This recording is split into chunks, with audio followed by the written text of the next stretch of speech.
نحمده ونصلي على رسوله الكريم أما بعد فأعوذ بالله من الشيطان الرجيم بسم الله الرحمن الرحيم يا أيها الذين آمنوا اتقوا الله وآمنوا برسوله يؤتكم كفلين من رحمته ويجعل لكم نورا تمشون به ويغفر لكم والله غفور رحيم۔ یہ آیت مبارکہ سورۃ الحدید کی ہے، اور سورۃ الحدید میں ایک ہی آیت ہے جو یا ایھا الذین آمنوا کے لفظ سے شروع ہوتی ہے، اور اس آیت میں اللہ تعالیٰ نے اہل کتاب کو یعنی یہود و نصارہ کو مخاطب کیا، یا ایھا الذین آمنوا، اے وہ لوگ جو ایمان لائے حضرت موسیٰ اور حضرت عیسیٰ علیہ السلام پر، اتقوا اللہ، اب وہ اللہ سے ڈریں، وآمنوا برسولہ، اور اللہ کے موجودہ رسول یعنی آپ صلی اللہ علیہ وسلم پر بھی ایمان لے آئیں۔ یؤتکم کفلین من رحمتی، اللہ تمہیں اپنی رحمت کے دو حصے یعنی ڈبل رحمت، ڈبل اجر و ثواب عطا فرمائیں گے، دوہرا اجر ملے گا۔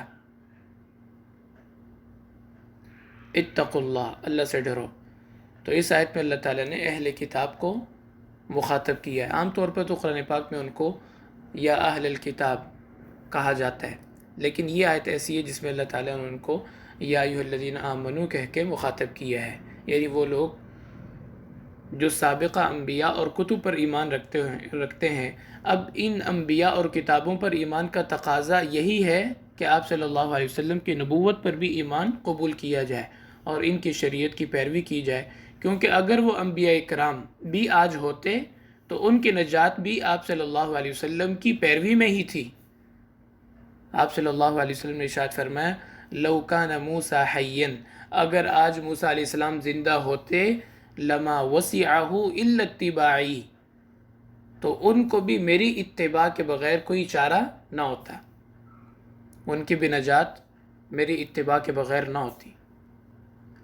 اس لیے موسیٰ علیہ السلام اور عیسیٰ علیہ السلام کا سچا امتی اور فرما بردار وہی کہلائے گا جو اپنے نبی اور اپنی کتاب کی پیشین گوئی کو حق سچ سمجھتے ہوئے اللہ کے نبی پر بھی ایمان لائے، ان کی شریعت کو بھی برحق تسلیم کرے۔ یؤتکم کفلین من رحمتی، اللہ تمہیں دوہرا اجر عطا فرمائیں گے، ایک اپنے نبی پر ایمان لانے کا اجر ملے گا، اور دوسرا اس نبی پر اور ان کی شریعت پر ایمان لانے کا بھی اجر ملے گا۔ ویسے تو پہلی آسمانی مذہب کتابوں پر ایمان لانے کا کوئی فائدہ اور اجر نہیں ملے گا، کیونکہ وہ شریعتیں منسوخ ہو چکی ہیں۔ ان پر ایمان لانے کا فائدہ اسی صورت میں ہوگا جب اس شریعت محمدیہ صلی اللہ علیہ وسلم پر بھی ایمان لے آئیں۔ حدیث شریف میں آتا ہے، بخاری اور مسلم کی روایت ہے، ثلاثۃ لہم اجران، تین لوگوں کو اللہ تعالیٰ ڈبل اجر عطا فرمائیں گے۔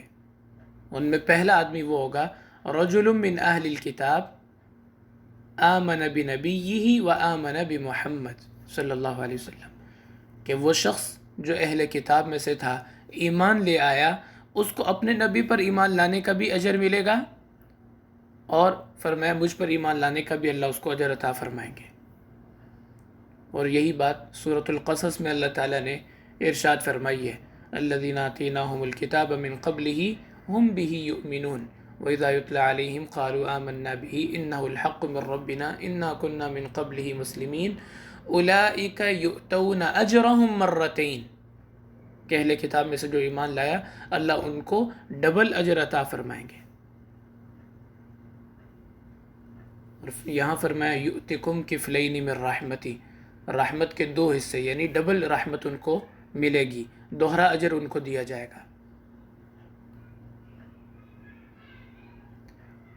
اور کسی کو بھی قائل کرنے کے لیے دو طریقے ہوتے ہیں، ایک ہوتا ہے ترغیب دینا، فضائل بیان کرنا، فائدے بتانا، اور ایک ہوتا ہے ترہیب، ڈرانا۔ یہاں اللہ نے دونوں طریقے استعمال کیے ہیں۔ اتقوا اللہ، یہ ترہیب ہے، ڈرایا جا رہا ہے اللہ سے ڈرو، اللہ کے عذاب سے ڈرو۔ اور پھر ترغیب دی جا رہی ہے، یؤتکم کفلین من رحمتی، اگر تم مان لو گے تو اللہ تمہیں ڈبل اجر عطا فرمائیں گے۔ ایک تو یہ فائدہ ہوگا کہ دگنا ثواب ملے گا، اور دوسرا فائدہ کیا ہوگا؟ وَيَجْعَلْ لَكُمْ نُورًا تَمْشُونَ بِهِ، کہ اللہ تعالیٰ تمہیں ایسا نور عطا فرمائیں گے جس کے ذریعے تم چل سکو گے۔ اب اس نور سے کیا مراد ہے؟ بعض مفسرین کی رائے یہ ہے کہ اس سے آخرت کے دین کا نور مراد ہے، جو ایمان والے کو پل صراط سے گزرنے کے لیے دیا جائے گا تاکہ وہ آسانی سے اس کو پار کر کے جنت تک پہنچ جائے۔ اور اس سے پہلے والی آیات میں اسی نور کا اللہ نے تذکرہ بھی فرمایا، وَإِذْ يَقُولُ الْمُنَافِقُونَ وَالْمُنَافِقَاتُ، جب منافق مرد اور عورتیں ایمان والوں سے کہیں گے انظرونا نقتبس من نورکم، کہ بھائی ہمیں بھی تھوڑا سا اپنی روشنی سے فائدہ اٹھانے دو، تھوڑا آہستہ آہستہ چلو، ہمارے ساتھ چلو۔ قیل ارجعوا وراءکم فالتمسوا نورا، وہ کہیں گے یہ روشنی تو دنیا میں ملے گی، وہاں سے جا کے لے کے آؤ، اب یہاں سے روشنی نہیں مل سکتی۔ تو یا تو وہ نور مراد ہے جس کا اللہ تعالیٰ نے اس سے پہلے والی آیات میں تذکرہ فرمایا کہ اللہ تمہیں نور دیں گے جس کے ذریعے تم چل سکو گے، پل صراط سے گزر سکو گے۔ اور بعض مفسرین فرماتے ہیں اس سے ایمانی نور اور فراست مراد ہے، کہ جو ایمان والے کو دنیا کی زندگی میں عطا کیا جاتا ہے، جس کی برکت سے اس کو صحیح نظر آتا ہے اور غلط نظر آتا ہے، جبکہ کافر کو صحیح غلط نظر آتا ہے اور غلط صحیح نظر آتا ہے۔ قرآن پاک میں کئی جگہ اللہ فرماتے ہیں نا، زُيِّنَ لَهُمْ سُوءُ أَعْمَالِهِمْ، ان کی برائیاں، ان کے برے اعمال ان کو خوبصورت بنا کے دکھائے جاتے ہیں۔ تو یہ بھی اللہ کا فضل اور احسان ہوتا ہے کہ انسان کو صحیح نظر آئے اور غلط نظر آئے، تبھی تو وہ بچ سکے گا نا غلط سے، اور صحیح پر تبھی وہ عمل کر سکے گا۔ اس لیے حدیث شریف میں تو دعا سکھائی گئی، اللہم ارنا الحق حقا وارزقنا اتباعہ وارنا الباطل باطلا وارزقنا اجتنابہ، کہ یا اللہ مجھے حق کر کے دکھائیے، صحیح کر کے دکھائیے، اور باطل جو غلط ہے وہ مجھے غلط نظر آئے اور اس سے میری حفاظت فرمائیے۔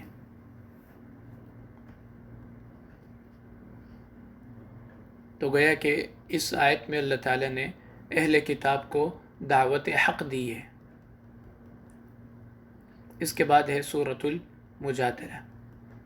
سورۃ المجادلہ میں یا ایھا الذین آمنوا 3 مرتبہ آیا ہے،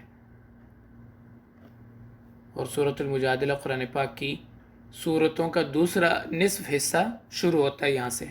سورۃ الحدید تک پہلا نصف مکمل ہو جاتا ہے، یعنی قرآن پاک کی 114 صورتوں کو اگر 2 حصوں میں تقسیم کیا جائے تو پہلی آدھی صورتیں سورۃ الحدید تک ہیں، اور دوسری آدھی صورتیں سورۃ المجادلہ سے شروع ہوتی ہیں۔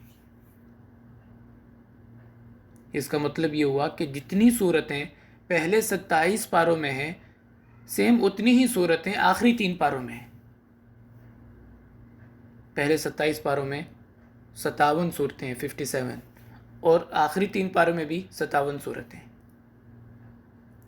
اور سورۃ المجادلہ کی ایک خاصیت یہ ہے کہ اس کی ہر ایک آیت میں لفظ اللہ، یعنی اس میں جلالہ آپ کو نظر آئے گا۔ اللہ تعالیٰ نے اپنا ذاتی نام ذکر فرمایا ہے، بلکہ 22 آیات میں 40 مرتبہ لفظ اللہ آیا ہے، کیونکہ کئی آیات میں 1 سے زیادہ مرتبہ بھی اللہ تعالیٰ نے اپنا نام ذکر فرمایا ہے۔ اس کی وجہ یہ ہے، اس صورت میں لفظ اللہ اتنا کیوں آیا ہے کہ ہر آیت میں 1 یا 2 دفعہ آپ کو ملے گا؟ اس کی وجہ یہ ہے کہ جس طرح قرآن پاک کی پہلی آدھی صورتوں کے لیے بطور مقدمے اور تمہید کے اللہ نے سورۃ الفاتحہ کو رکھا ہے، اسی طرح قرآن پاک کا جو دوسرا حصہ ہے صورتوں کا، اس کے لیے بطور مقدمے تمہید کے اللہ نے سورۃ المجادلہ کو رکھا ہے، اور اس کو یہ شرف خاصیت عطا فرمائی کہ اس کی ہر آیت میں اپنا ذاتی نام ذکر کیا ہے۔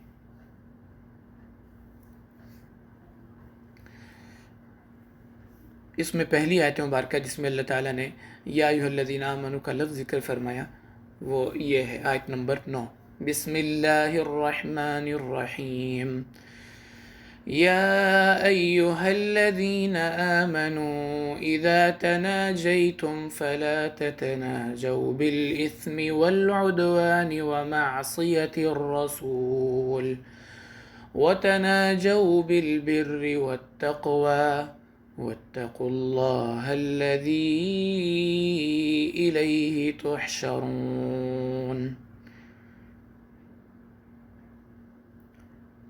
اے ایمان والو، ایسی سرگوشی نہ کرو جس میں گناہ ہو یا کسی کی دل آزاری ہو یا نبی صلی اللہ علیہ وسلم کی نافرمانی ہو۔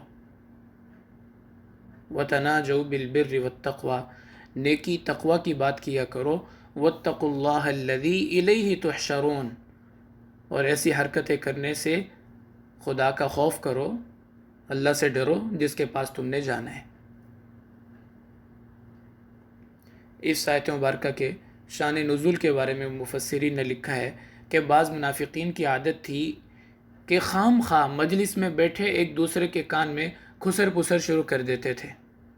بات کوئی بھی نہیں ہوتی تھی، صرف ایمان والوں کو تشویش میں ڈالنے کے لیے، پریشان کرنے کے لیے ایک دوسرے کے کان میں سرگوشیاں کیا کرتے تھے تاکہ مسلمان پریشان ہو کہ یہ پتہ نہیں کیا باتیں کر رہے ہیں، کیا مشورے کر رہے ہیں۔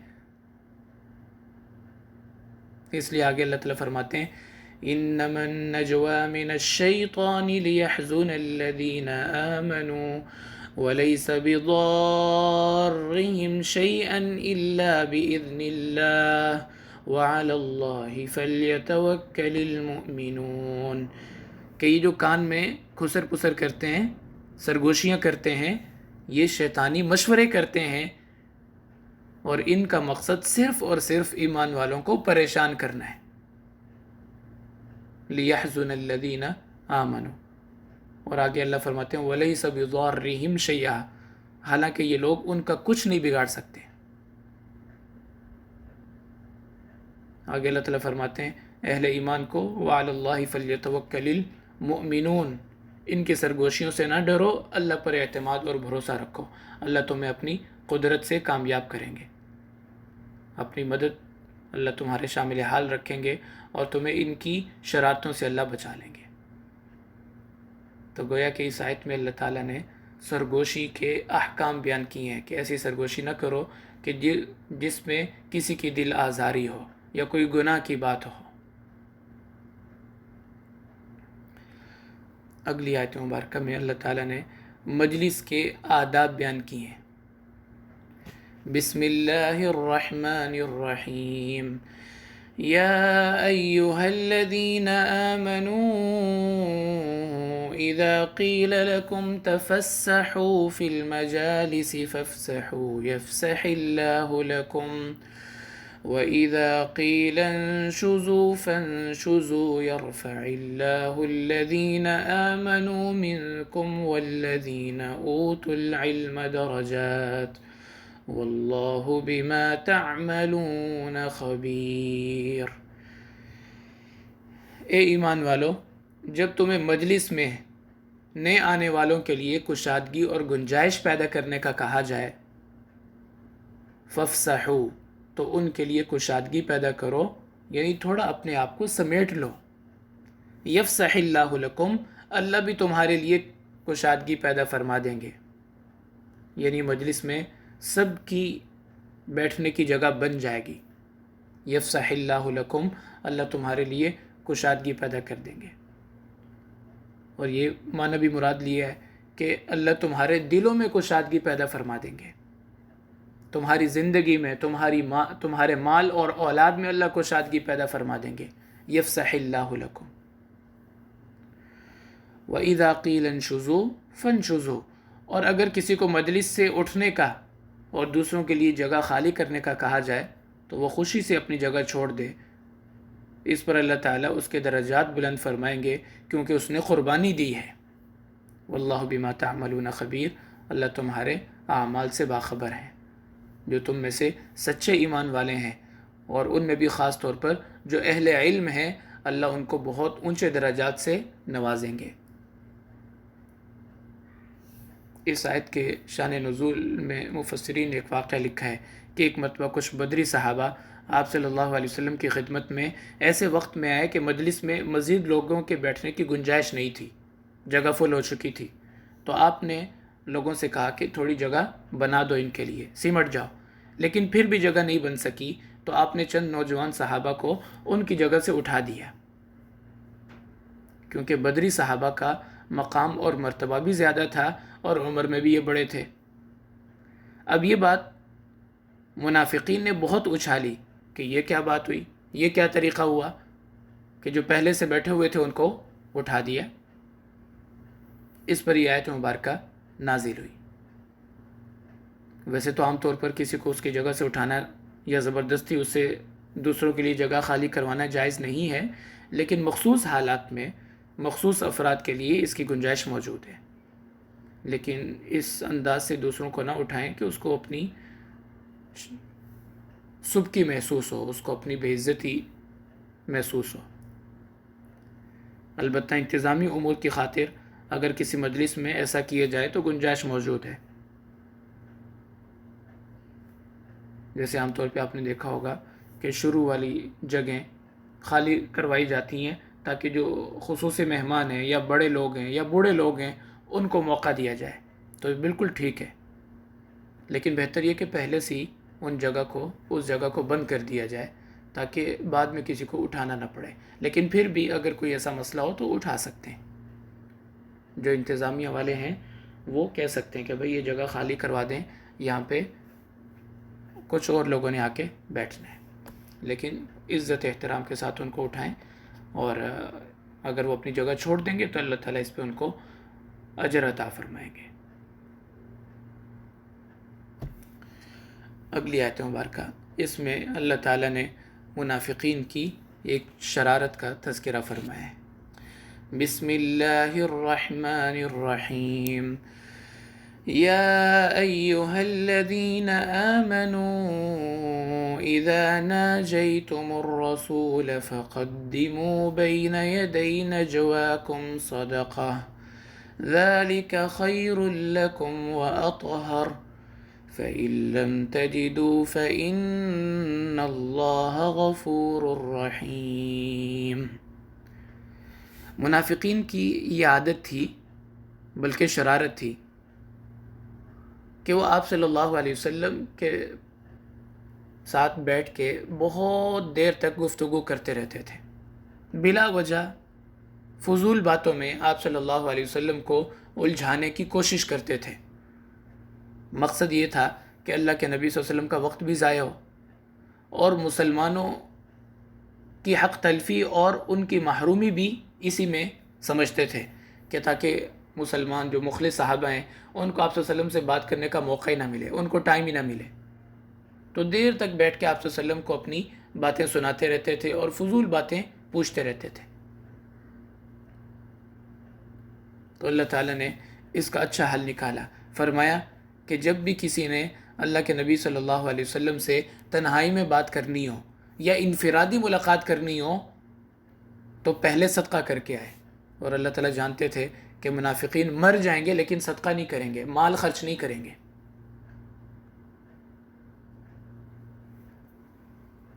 تو فرمایا یا ایھا الذین آمنوا، اے ایمان والو۔ اب ایمان والے جو تھے وہ تو تیار تھے صدقہ کرنے کے لیے۔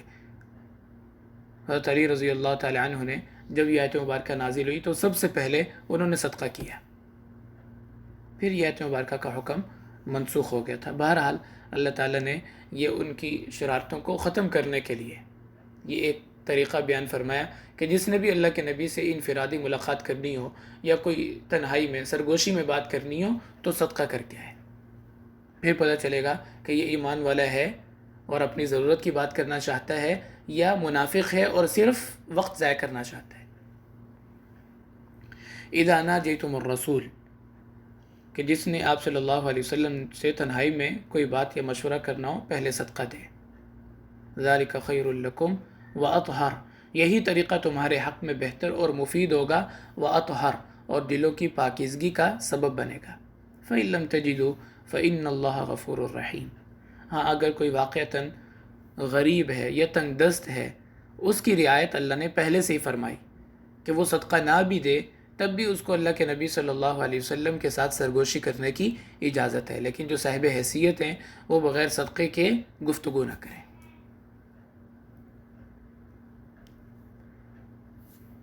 بہرحال یہ آیت کا حکم پھر منسوخ ہو چکا۔ اللہ تعالیٰ نے عام مسلمانوں کی رعایت کرتے ہوئے پھر اس حکم کو اٹھا لیا تھا۔ بعض آیات ایسی ہیں جن کا حکم منسوخ ہو گیا لیکن تلاوت باقی ہے۔ اس کے بعد ہے سورۃ الحشر۔ بسم اللہ الرحمن الرحیم یا ایہا الذین آمنوا اتقوا اللہ ولتنظر نفس ما قدمت لغد واتقوا اللہ ان اللہ خبیر بما تعملون ولا تكونوا كالذين نسوا الله فأنساهم أنفسهم أولئك هم الفاسقون لا يستوي أصحاب النار وأصحاب الجنة أصحاب الجنة هم الفائزون۔ اے ایمان والو اتقوا اللہ سے ڈرو، ولتنظر نفس ما قدمت لغد، اور ہر انسان کو چاہیے کہ وہ دیکھے اس نے کل قیامت کے دن کے لیے کیا تیاری کی ہوئی ہے۔ واتقوا اللہ، اور اللہ سے ڈرو، ان اللہ خبیر بما تعملون، اللہ تمہارے اعمال سے باخبر ہیں۔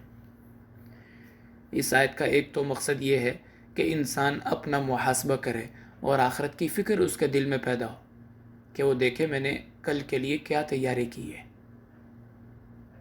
جیسی میں زندگی گزار رہا ہوں، اگر اسی حالت پہ اسی وقت اسی لمحے مجھے موت آ جائے تو میرا کیا بنے گا،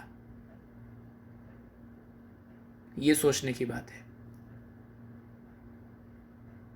حضرت عمر رضی اللہ تعالیٰ فرمایا کرتے تھے، حاسبو قبل ان تحاسبو، اپنا محاسبہ خود کرو اس سے پہلے کہ اللہ تمہارا محاسبہ کرے، خود اپنے بارے میں غور و فکر کرو۔ اور اس میں قیامت کو اللہ نے غد فرمایا، غد کا معنی کل، غد اس لیے فرمایا کہ کل بہت قریب ہوتی ہے، تو گویا کہ قیامت بہت قریب ہے۔ اس کی وجہ یہ کہ انسان کی موت سے ہی اس کی قیامت شروع ہو جاتی ہے۔ یہ نہ سوچو کہ قیامت پتہ نہیں کب آئے گی، یا جب آئے گی دیکھا جائے گا۔ من مات فقد قامت قیامتہ، جس کی موت آ گئی اس کی تو قیامت شروع ہو گئی، وہ تو قیامت میں پہنچ گیا۔ تو اس لیے فرمایا ایسے تیاری کرو قیامت کے لیے جس طرح تم آنے والی کل کی تیاری کرتے ہو۔ اور اس سے یہ اشارہ بھی مقصود ہے کہ ساری زندگی انسان کی وہ ایک دن کی مانند ہے، اور اس کے بعد موت، پھر قیامت۔ 60 70 سال کی، 80 سال کی، 100 سال کی زندگی ایک دن کی مانند ہے۔ قیامت کے دن اللہ پوچھیں گے کم لبثتم فی الارض عدد سنین، تم نے دنیا میں کتنا عرصہ گزارا؟ قالوا لبثنا یوم، کہیں گے ایک دن، او بعض یوم، یا شاید اس سے بھی کم۔ تو پوری زندگی ایک دن کی مانند ہے۔ اس لیے حدیث مبارکہ میں آتا ہے الدنیا یوم، دنیا ایک دن کا نام ہے، دنیا کی زندگی کی مثال ایک دن کی طرح ہے۔ وَلَنَا فِيهَا صَوْمٌ، اور ہم نے اس میں روزہ رکھ لی ہے۔ ایک دن کی تو بات ہے، روزہ رکھ لیں۔ جس طرح عام روزوں میں حلال چیزوں کو چھوڑ دیا جاتا ہے، تو دنیا کا جو روزہ ہے اس میں انسان حرام چیزوں کو چھوڑ دے۔ الدنیا یوم وَلَنَا فِيهَا صَوْم۔ اور آگے پھر فرمایا واتقوا اللہ، پہلے بھی فرمایا اتقوا اللہ، پھر فرمایا واتقوا اللہ، یہ 2 دفعہ فرمایا۔ کیوں؟ اس لیے کہ اپنا محاسبہ وہی کرے گا جس کے دل میں تقوی اور خوف خدا ہوگا، نہیں تو ساری زندگی دوسروں کو دیکھنے، پرکھنے اور ٹٹولنے میں گزر جاتی ہے۔ اپنی طرف وہی دیکھے گا، اپنے عیبوں پہ وہی مطلع ہوگا، اپنا محاسبہ اور اپنی ضمیر کی عدالت میں، اس کے کٹہرے میں وہی اپنے آپ کو کھڑا کرے گا جس کے دل میں اللہ کا خوف ہوگا، آخرت کی فکر ہوگی۔ تو اس لیے وَلْتَنْظُرْ نَفْسٌ مَا قَدَّمَتْ لِغَدٍ، اس سے پہلے بھی اتقوا اللہ فرمایا اور اس کے بعد پھر اتقوا اللہ فرمایا۔ بہادر شاہ ظفر رحمۃ اللہ علیہ مغلیہ سلطنت کے آخری جو بادشاہ گزرے ہیں، ان کا ایک شعر مجھے یاد آ گیا۔ فرمایا کرتے تھے، جب تک نہ تھی اپنے عیبوں کی خبر، رہے دیکھتے اوروں کے عیب و ہنر۔ یعنی جب تک اپنے آپ کو نہیں دیکھا تھا، اپنے عیبوں پہ نظر نہیں تھی، تو دوسروں کی اچھائیاں اور برائیاں ہی دیکھتے رہے، ساری زندگی اسی میں گزر گئی۔ اور جب اپنے اندر نظر پڑی، اپنے ضمیر پہ نظر پڑی، اپنے دل کے جذبات اور حالات کو دیکھا، تو پتہ چلا میرے سے زیادہ برا تو دنیا میں کوئی ہے ہی نہیں۔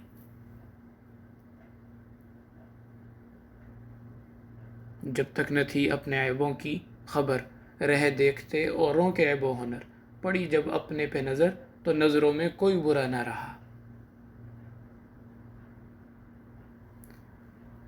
تو محاسبہ کرنا اپنا۔ اور بعض مفسرین فرماتے ہیں کہ یہاں اللہ تعالیٰ نے 2 دفعہ جو فرمایا نا اتقوا اللہ، وہ اس لیے فرمایا کہ پہلا اتقوا اللہ یا نیک اعمال کی رغبت پیدا کرنے کے لیے ذکر کیا گیا ہے کہ اللہ سے ڈرو اور نیک اعمال کرو، اللہ کی فرما برداری کرو، اس کے احکام کی بجا آوری کرو۔ اور دوسرا جو واتقوا اللہ ہے، اس میں اللہ تعالیٰ نے فرمایا کہ گناہوں سے بچو، اللہ کی نافرمانی سے بچو۔ تو اس لیے دونوں کا الگ الگ معنی ہے۔ اتقوا اللہ، نیک اعمال کرو، اللہ سے ڈرو یعنی نیک اعمال کرو، اور دوسرا جو ہے واتقوا اللہ، اس سے مراد یہ ہے کہ اللہ کی نافرمانی سے بچو۔ ولا تکونوا کالذین نسوا اللہ، ان لوگوں کی طرح نہ ہو جاؤ جنہوں نے اللہ کو بھلا دیا۔ فانساہم انفسہم، اللہ نے ان کو بھلا دیا۔ اولئک هم الفاسقون، اب وہ نافرمانی کی زندگی گزار رہے ہیں۔ کوئی حالانکہ آخرت پر ایمان ہے، لیکن آخرت کی کوئی فکر نہیں، مرنے کے لیے کوئی تیاری نہیں۔ انسان اپنی زندگی میں کبھی سوچتا ہی نہیں ہے کہ میں نے مرنا ہے۔ مجھے کسی نے کہا، ہمارے عزیز ہی ہیں، کہ اتنے بوڑھے ہو گئے فلاں، وہ اپنی زندگی میں اپنی جائیداد کیوں تقسیم نہیں کرتے؟ بیمار بھی ہیں، بوڑھے بھی ہیں۔ حالانکہ جب ان کے والد صاحب فوت ہوئے تھے تو بھائیوں کے آپس میں بہت لڑائی جھگڑے، بہت اختلافات ہوئے۔ تو میرے سے پوچھا کہ آپ کو کیا لگتا ہے کیوں وہ اپنی جائیداد اپنے بچوں میں تقسیم نہیں کر رہے، تاکہ ان کے بعد ان کی اولاد کا یہی معاملہ نہ ہو جو ان کے بہن بھائیوں کا ہوا تھا؟ تو میں نے اس کو کہا، انسان کبھی سوچتا ہی نہیں ہے کہ میں نے مرنا ہے، چاہے وہ کتنا ہی بوڑھا کیوں نہ ہو جائے، کتنا ہی بیمار کیوں نہ ہو جائے، لیکن یہ اس کا دل ماننے کے لیے تیار نہیں ہوتا کہ مجھے موت آئے گی، سوچ آتی نہیں ہے اس کی۔ حدیث مبارکہ میں آتا ہے کہ انسان بوڑھا ہو جاتا ہے لیکن 2 چیزیں اس کی جوان رہتی ہیں، وہ بوڑھی نہیں ہوتی، ایک زندگی کی حرص اور ایک مال کی حرص۔ یہ چیزیں بوڑھی نہیں ہوتی، بلکہ عام طور پہ دیکھا یہ گیا ہے کہ جو جتنے بوڑھے ہوتے ہیں پیسے کی حرص اتنی زیادہ ہو جاتی ہے۔ یشب ابن آدم، ابن آدم بوڑھا ہو جاتا ہے، اور فرمایا 2 چیزیں اس کی جوان رہتی ہیں، یحرم ابن آدم و یشب منہ اثنان، انسان بوڑھا ہو جاتا ہے لیکن 2 چیزیں جوان رہتی ہیں، الحرص علی المال والحرص علی العمر، مال کی حرص اور زندگی کی حرص۔ جیسے یہود کے بارے میں اللہ فرماتے ہیں، یود احدہم لو یعمر الف سنہ، کہ ان کی چاہت یہ ہے کہ ان کو 1000 سال، کم از کم 1000 سال زندگی ملے۔ اللہ فرماتے ہیں اگر میں دے بھی دوں 1000 سال ان کو زندگی دے بھی دوں تو برا انجام پھر بھی ان کا مقدر ہے، عذاب سے تو تب بھی نہیں بچ سکتے، 1000 سال بعد بھی موت آئے گی تو انجام کوئی اچھا تو نہیں ہوگا۔ اس لیے مرنا یہ کوئی بڑی بات نہیں ہے، کیونکہ دنیا سے تو ہر ایک نے جانا ہے، لیکن مرنے کے بعد جانا کہاں ہے یہ فکر کرنے کی ضرورت ہے۔ مرنا تو ہے، جو دنیا میں آیا اس نے دنیا سے جانا بھی ہے، یہ اللہ کا نظام ہے، یہ اللہ کا فیصلہ ہے جو تبدیل نہیں ہو سکتا۔ اس کائنات میں، اس دھرتی پہ خدا کے منکر تو ملیں گے، انبیاء کے منکر بھی آپ کو ملیں گے، تقدیر کا انکار کرنے والے، کتابوں کا انکار کرنے والے، فرشتوں کا انکار کرنے والے، لیکن موت وہ اٹل حقیقت ہے جس کا کوئی انکار کرنے والا آپ کو نہیں ملے گا۔ موت کو اگر محبتوں سے ٹالا جا سکتا تو ماں اپنے دودھ پیتے بچے کو کبھی مرنے نہ دیتی۔ موت کو اگر پیسے سے ٹالا جا سکتا تو ارب پتی کھرب پتی ان کو کبھی موت نہ آتی۔ موت کو اگر اللہ کے قرب کے ذریعے ٹالا جا سکتا تو انبیاء کو کبھی موت نہ آتی، کبھی ان کا وصال نہ ہوتا۔ لیکن یہ تو اللہ کا فیصلہ ہے۔ اللہ فرماتے ہیں کہ ہر ایک نے موت کا ذائقہ چکھنا ہے، چاہے کوئی نبی ہو یا عام انسان ہو، سب کو اس دنیا سے جانا ہے۔ تو جانا تو ہے، فکر اس بات کی کرنی ہے کہ جانے کے بعد ہمارا ٹھکانہ کیا ہوگا۔ کل نفسین ذائقۃ الموت، 2 جگہ قرآن پاک میں آتا ہے، کل نفسین ذائقۃ الموت ثم الینا ترجعون، کل نفسین ذائقۃ الموت وانما توفون اجورکم یوم القیامہ۔